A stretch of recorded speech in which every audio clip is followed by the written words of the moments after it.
I know Cindy because I'm the person that recruited her to go to law school at the University of Iowa College of Law. As you read what she had to say about herself, what her ambitions were, it was very clear this was someone who, while confident in her own abilities, was most concerned about serving others and having a positive impact on the world around her. If you look at her commitment to offering opportunities for individuals in law school, underrepresented groups, disempowered groups, to have access to becoming lawyers and advocates, it's pretty remarkable. You can go through her career year by year, and every year she was doing something remarkable that contributed to the broader well-being of the community she was a part of, both at the local level and the national level. Cynthia's contribution to women in law has been as a pioneer. There's several qualities when I think about Cindy, but her commitment to mentoring young women, her commitment to being there for people, being open, being available, being sincere.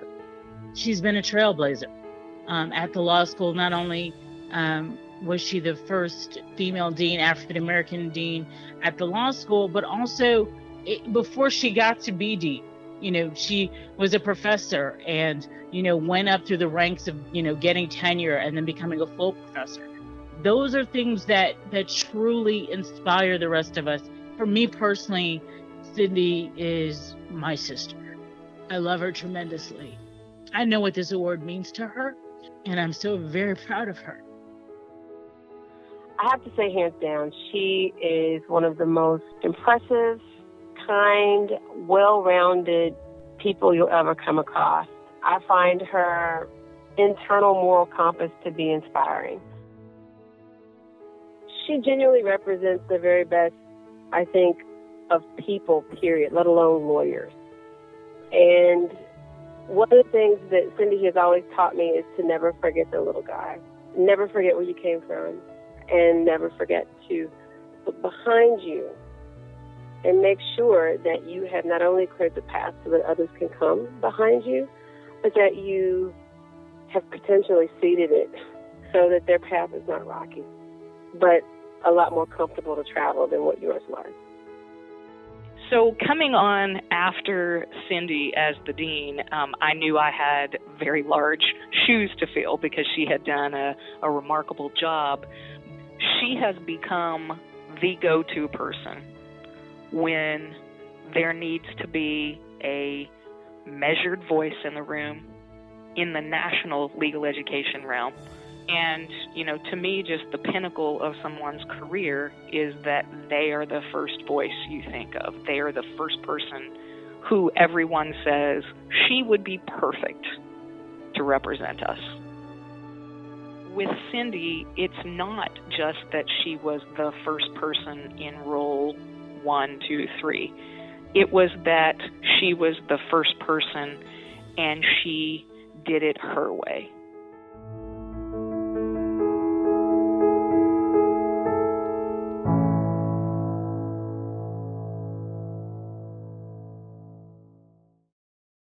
Thank you.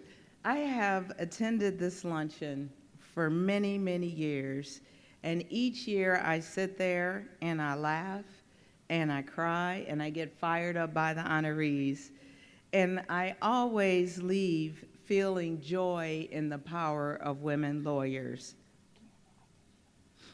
This year I have the incredible honor to be recognized with Judge Marshall and attorneys Les, Gillette, and Chin, and to become a part of the Margaret Brent Award legacy. And I thank the Commission for this extraordinary day and for your many kindnesses. Many thanks to the ABA Labor and Employment Law Section for nominating me, to my family and friends who are here today to share this day, including my 3 brothers, Kevin, Philip, and Elliot Nance and their families, and my 3 aunties, Aunt Aline, Aunt Linda, and Aunt Benita. Where are you, aunties?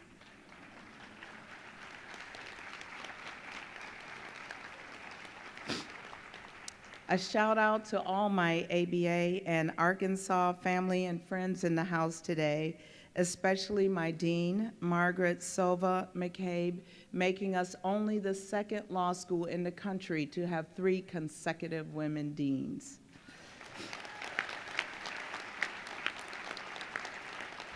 Thank you to the Arkansas Bar presidents who bought a table for this event and traveled here to be with me, to my beloved sorors of Alpha Kappa Alpha who drove in to be here, and to my road hog, I guess I can't call her road dog, who rides Harleys with me and travels the world and whose birthday is today, Carol Gaddis.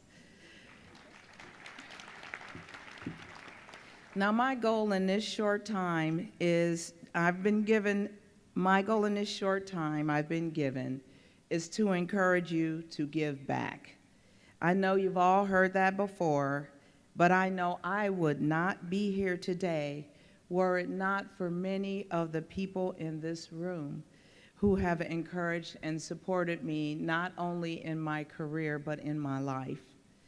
You know, back has negative connotations. Nobody wants to sit in the back. But you know, from the back of the room, you can observe everything that's taking place. And the miracle of the water and the wine, the first miracle, took place in the back of the house with the folks who serve. And the folks who kickstart your ventures are your backers. And so I'm going to ask you to be that for others. Now, it's been said, if you want to touch the past, touch a rock. If you want to touch the present, touch a flower. If you want to touch the future, touch a life. Give back. So B is for bridge. Be a bridge for those who follow you. Everyone in this room is accomplished and has achieved a level of success, influence, and access. We get busy and we get focused on what we're doing, whether that is our practice, our bar activities, or studies. But what I'm going to ask you to do is to stop, look around you, and see who you can bring along. 3 of our law grads were servers I met in a restaurant. We began chatting and they shared their secret dream of law school, and we worked to make that happen. Who is around you? Who's in your office? Your colleague, your server, your place of worship, on the playground with your children. It's easy to focus on us and ours. Brian Stevenson, who received the ABA medal yesterday, talks about the problem of social distance and how we don't see those who need us. But throughout my life, someone has done that. They saw something in me and they encouraged me. College, law school, law teaching, deanship, ABA leadership, and other national service, none of those were on my radar. Someone reached out to me and served as a bridge to those opportunities. Use your privilege to bring other women along. Mother Teresa said, I am a little pencil in the hand of a writing God who is sending a love letter to the world. A is for ally. Wow, I don't have to tell you today why this is necessary. Those of us in the room have access to the tables of power. We can raise our voices with and for others. How are you reaching out to those who might be objects of ridicule, scorn, or oppression? Resistance without action is dead. Stop thinking of ally as a noun. Operating in solidarity with is undeniably action. This means listening to the needs of the communities with whom we stand and asking how we might best be with and work with and stand with them.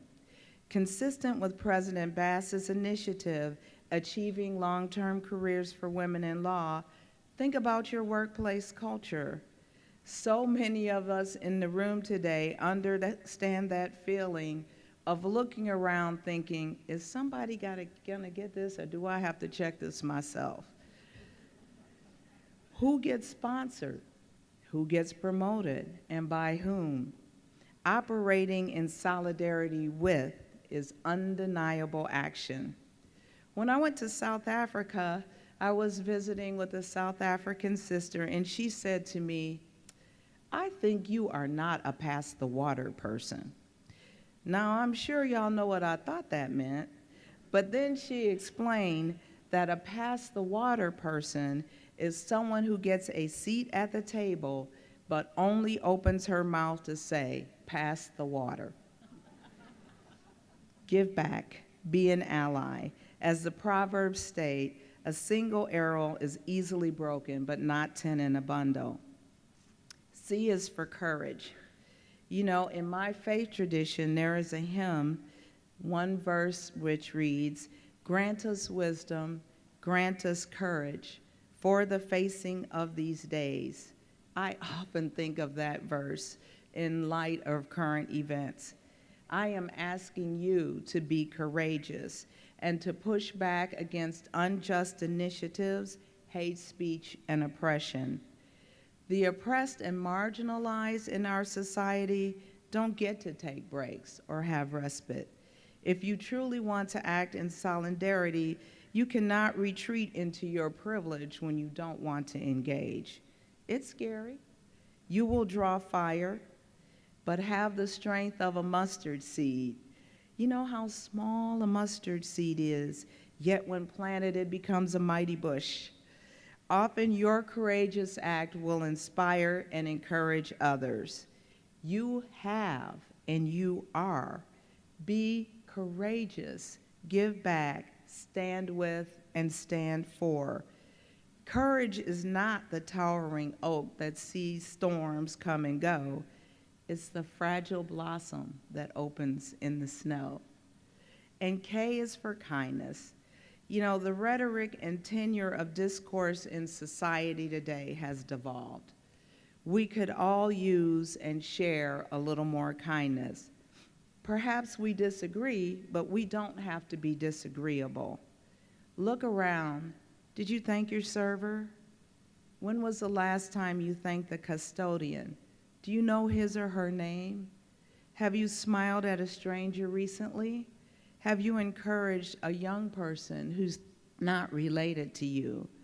Oscar Wilde said, the smallest act of kindness is worth more than the grandest intention. Now I'm gonna pull this all together with a brief story that brings in Me Too, giving back, and all the elements of that. There is a man here today I met when my mom had a chronic illness. I was 13 years old. He saw something in me. When I was a high school student, he invited me to work in his research lab and told me, you will go to college. It's not a question. He has followed my career all of my life.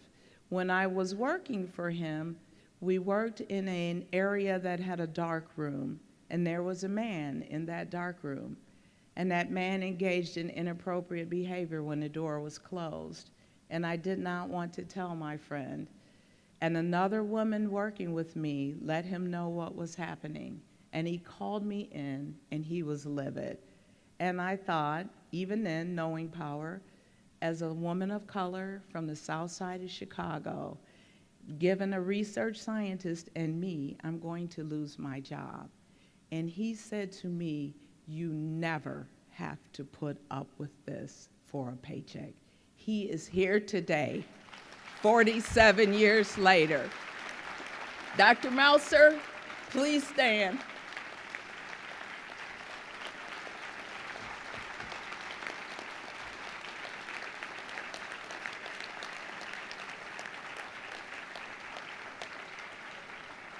So you can be a bridge, you can be an ally, you can have courage, and you can be kind.